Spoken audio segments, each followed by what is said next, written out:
बच्चों, मैं डॉक्टर मनीष कुमार मिश्र। मैं आपको कक्षा 10 में यह मेरा 4th वीडियो है। मैं आपको पढ़ा रहा था केमिकल रिएक्शंस एंड इक्वेशन। पिछले वीडियो में मैंने आपको बताया था टाइप्स ऑफ केमिकल रिएक्शन। उसका टाइप्स ऑफ केमिकल रिएक्शन में आपने सब्स्टिट्यूशन रिएक्शन पढ़ा। उसके बाद आपने सब्स्टिट्यूशन के बाद डिकम्पोजिशन रिएक्शन पढ़ा। ये लास्ट है आपका ऑक्सीडेशन एंड रिडक्शन रिएक्शंस, ऑक्सीकरण तथा अपचयन अभिक्रियाएं। किसे कहते हैं हम ऑक्सीकरण तथा अपचयन अभिक्रियाएं? देखिए, इसको पढ़ने से पहले हम सबसे पहले जानते हैं कि ऑक्सीकरण तथा अपचयन क्या है। What are oxidation and reduction? तो सबसे पहले हम ऑक्सीकरण के बारे में बात करते हैं। ऑक्सीडेशन किसे कहते हैं? What is oxidation? किसी भी रिएक्शन में अगर आप उसको देखें, किसी भी रिएक्शन को देखें, तो किसी सबस्टेंस में ऑक्सीजन का जुड़ जाना, addition of oxygen, oxidation reaction है। किसी सबस्टेंस से हाइड्रोजन का अलग हो जाना, हाइड्रोजन बाहर हो जाए, उससे निकल जाए। कोई जरूरी नहीं कि सबका सब निकल जाए, एक दो एटम भी निकले। हाइड्रोजन का निकलना भी ऑक्सीडेशन है। याद रखिएगा, ऑक्सीजन का जुड़ जाना या हाइड्रोजन का निकल जाना। तीसरी बात, विद्युत ऋणात्मक तत्व का जुड़ जाना, विद्युत ऋणात्मक तत्व का जुड़ जाना, या किसी एटम से इलेक्ट्रॉन का निकल जाना, इलेक्ट्रॉन का निकल जाना। याद रखिए, किसी रिएक्शन में अगर इलेक्ट्रॉन निकल रहा है, रिएक्शन में भी बात कर रहे हैं, तो उस सबस्टेंस का ऑक्सीडेशन होता है, इलेक्ट्रॉन का निकल जाना। मतलब oxidation is a process in which occurs any one of the following: addition of oxygen, removal of hydrogen, addition of electronegative element and removal of electron.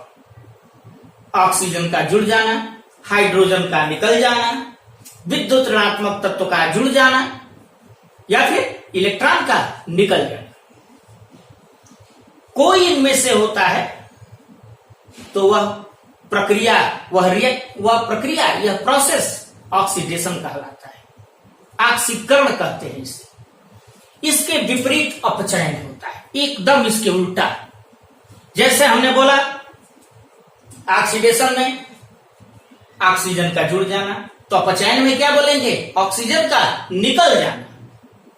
अपचयन में, ऑक्सीकरण में मैंने बोला था हाइड्रोजन का निकल जाना, तो इसमें क्या बोलेंगे? हाइड्रोजन का जुड़ जाना। किसी भी रिएक्शन में देखिए, अगर किसी सबस्टेंस में अगर हाइड्रोजन जुड़ रहा है, तो जुड़ने की प्रक्रिया, जुड़ रहा है तो उसका क्या हो रहा है? रिडक्शन। हमने बोला इलेक्ट्रोनेगेटिव एलिमेंट का जुड़ जाना, बोला था ऑक्सीडेशन में, तो इसमें क्या हो जाएगा? इलेक्ट्रोनेगेटिव एलिमेंट का अलग होना या पॉजिटिव का जुड़ जाना, उल्टा उसमें बोला था इलेक्ट्रॉन का निकल जाना, तो इसमें क्या हो जाएगा? इलेक्ट्रॉन का जुड़ जाना। मतलब क्या क्या बोला मैंने?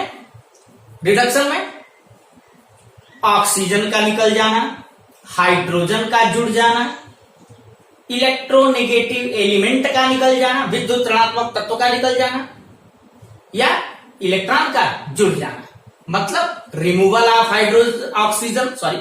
Of oxygen, addition of hydrogen, removal of electronegative element, और फोर्थ एडिशन ऑफ इलेक्ट्रॉन। कोई भी प्रक्रिया होते, मतलब reduction is a process in which occurs any of the following. कोई हो तो प्रक्रिया, क्या प्रोसेस को क्या कहते हैं? हम रिडक्शन कहते हैं।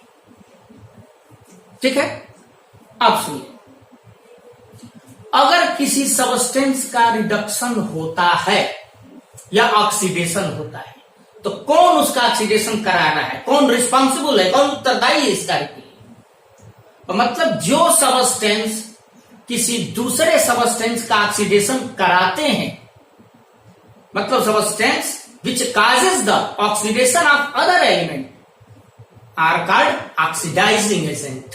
क्या कहलाते हैं? ऑक्सीकारक। क्या बोलते हैं हम उनको? ऑक्सीकारक। मतलब the substances which causes the oxidation of other substance is called are called oxidizing agent. इसी तरह जो सबस्टेंस दूसरे सबस्टेंसों का रिडक्शन कराते हैं, मतलब वे पदार्थ जो दूसरे पदार्थों का अपचयन कराते हैं, उन्हें हम अपचायक कहते हैं, रिड्यूसिंग एजेंट। मतलब the substances which causes the reduction of other substance are called reducing agent. अगली कक्षाओं में आप उसको और डिटेल से पढ़ेंगे। रिड्यूसिंग एजेंट, तो उनको क्या कहते हैं हम? अपचायक। क्या बोलते हैं? अपचायक, रिड्यूसिंग एजेंट। मतलब अभी हमने पढ़ा ऑक्सीडाइजिंग एजेंट और रिड्यूसिंग एजेंट, याद रखिएगा। लेकिन हमको क्या पढ़ा है? ऑक्सीकरण तथा अपचयन अभिक्रियाएं। ठीक है, तो अब हम बात करें ऑक्सीकरण तथा अपचयन अभिक्रियाएं कहते किसे हैं? ऐसी रिएक्शन, ऐसी अभिक्रियाएं जिनमें ऑक्सीडेशन तथा रिडक्शन साथ साथ होते हैं, एक साथ होते हैं। मतलब the reaction in which oxidation and reduction occur simultaneously are called redox reaction या ऑक्सीकरण अपचयन अभिक्रियाएं। देखिए, रिड माने रिडक्शन और ऑक्स माने ऑक्सीडेशन, इसीलिए इसको हम रिडॉक्स रिएक्शन कहते हैं। रिडॉक्स रिएक्शन कहिए या ऑक्सीकरण तथा अपचयन अभिक्रियाएं, रिडॉक्स रिएक्शन भी कहते हैं इसको, याद रखिएगा। क्या बोलते हैं? Redox reaction, redox reaction, redox reaction कहलाते हैं। मतलब वे अभिक्रियाएं जिनमें ऑक्सीकरण तथा अपचयन एक ही समय साथ साथ होते हैं, ऐसी अभिक्रियाओं को हम ऑक्सीकरण अपचयन अभिक्रियाएं या रिडॉक्स रिएक्शंस कहते हैं। तो इसका देखिए एग्जांपल, देखिए इसमें ऑक्सीडेशन रिडक्शन सबके एग्जांपल्स आपको मिलेंगे। देखिए जैसे हम एग्जांपल लिख रहे हैं, CuO plus H2 arrow Cu plus H2O। देखिए हमने बताया था इसमें, देखिए CuO कॉपर ऑक्साइड है, कॉपर सेकंड ऑक्साइड बोलते हैं, कॉपर ऑक्साइड बोलिए। ये ऑक्सीजन है, ऑक्सीजन इसमें से क्या हो गया? Cu से अलग हो गया। देखिए यहां पर क्या बन गया? Cu अलग हो गया। तो हम बताए थे आपको कि किसी भी सबस्टेंस से अगर ऑक्सीजन अलग होता है तो उसका क्या होता है? रिडक्शन। क्या हुआ? इसका क्या हो गया? रिडक्शन। याद रखिएगा, रिडक्शन हुआ और यही ऑक्सीजन जाकर इसमें जुड़ गया, हाइड्रोजन के साथ चला गया और क्या बना लिया? H2O बनाया, वाटर बनाया।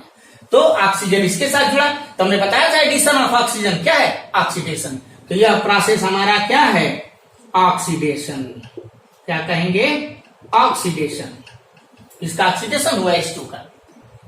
अब देखिए CuO का रिडक्शन हुआ और H2 का ऑक्सीडेशन हुआ, लेकिन इसका रिडक्शन कराया कौन? किसने ऑक्सीजन को निकाला? H2 ने। तो हमने बताया the substances which causes the oxidation of other substance, चाहे substances which causes the reduction of other substance. तो यहां पर इसका रिडक्शन कौन कराया? हाइड्रोजन कराया। तो याद रखिए, तो यहां पर हम रिडक्शन हुआ इसका और इसका ऑक्सीडेशन कौन कराया? CuO अपना ऑक्सीजन दिया। H2 का ऑक्सीडेशन कराने वाला कौन है? CuO। जिसको हम क्या कहेंगे? ऑक्सीडाइजिंग एजेंट, ऑक्सीकारक, ऑक्सीडाइजिंग क्या है? एजेंट। और इसको क्या बोलेंगे? इसका रिडक्शन ये कराया है, इसको बोलेंगे रिड्यूसिंग एजेंट, रिड्यूसिंग एजेंट। और इसको हम क्या कहेंगे? Redox reaction. याद रखिए, इसका रिडक्शन हुआ और इसका ऑक्सीडेशन हुआ। तो इसका ऑक्सीडेशन हुआ है तो किसका? हाइड्रोजन का। तो इसने किसका रिडक्शन कराया? CO। CO से ऑक्सीजन ले लिया। इसका रिडक्शन कराने का कारण कौन है? कौन? हाइड्रोजन है। इसीलिए इसको हम ऑक्सीडाइजिंग एजेंट कहते हैं। क्या कहेंगे हम? ऑक्सीडाइजिंग, जिसका रिडक्शन होता है वो ऑक्सीडाइजिंग एजेंट, और जिसका ऑक्सीडेशन होता है वो रिड्यूसिंग एजेंट। क्योंकि ऑक्सीडेशन हुआ तो इसने दूसरे का रिडक्शन कराया, तो जो दूसरे का कराता है वो एजेंट है, रिड्यूसिंग एजेंट। ठीक है, अब हम इसमें कुछ इसके एप्लीकेशन के बारे में जानेंगे कि ऑक्सीडेशन और रिडक्शन की घटनाएं हमको कहां दिखाई देती है। तो देखिए, सबसे पहला कोरोजन, संक्षारण। वातावरण में उपस्थित जो नमी है, हवा है, वायु है, इसके कारण धातुओं की सतह का धीरे धीरे नष्ट होना कोरोजन कहलाता है। जैसे आप लोहे पर जंग लगना, लोहे पर जंग लगती है तो लोहे की सतह क्या हो जाती है? खराब हो जाती है, मोर्चा लग जाता है उस पर। इसको हम क्या कहते हैं? कोरोजन। मतलब the slow eating up of metal surface by the effect of moisture and air present in atmosphere is called corrosion. For example, rusting of iron, लोहे पर जंग लग जाना। दूसरा है रैंसिडिटी। रैंसिडिटी क्या होती है? विकृत गंधिता। जैसे देखिए, ऑयल है, तेल रिफाइंड, घी, जो भी आप खाते हैं, इसका यह बहुत कम वोलाटाइल होता है। वोलाटाइल माने इसका वेपोराइजेशन कम होता है, तो काफी समय तक गर्मी के दिनों में खासतौर से हम देखेंगे, खुला छोड़ दें अगर, तो इसमें एक अजीब इस टाइप की स्मेल आ जाती है, जो खाने में और गंध में अच्छा नहीं लगता। इसी घटना को हम क्या कहते हैं? रैंसिडिटी कहते हैं। रैंसिडिटी ये क्यों होता है? ऑक्सीडेशन का। देखिए, कोरोजन जो है धातुओं का संक्षारण, इसमें मेटल सरफेस का क्या हो जाता है? ऑक्सीडेशन हो जाता है। आयरन है, चलो लोहे पर जंग लगना, आयरन का सरफेस क्या हो जाता है? आयरन का ऑक्साइड में चेंज हो जाता है। आप इंटरमीडिएट में जाओगे तो पढ़ोगे आप लोग, पूरा इसको डिटेल पढ़ेंगे। अब इतना जानिए कि जो कोरोजन की घटना है, जो संक्षारण की घटना है, यह क्या है? Oxidation process. इसमें मेटल सरफेस का ऑक्सीडेशन हो जाता है। इस तरह से ये हमारा जो है आपका केमिकल रिएक्शन एंड इक्वेशन का चैप्टर समाप्त हुआ। अब नेक्स्ट चैप्टर में हम फिर बात करेंगे। Thank you.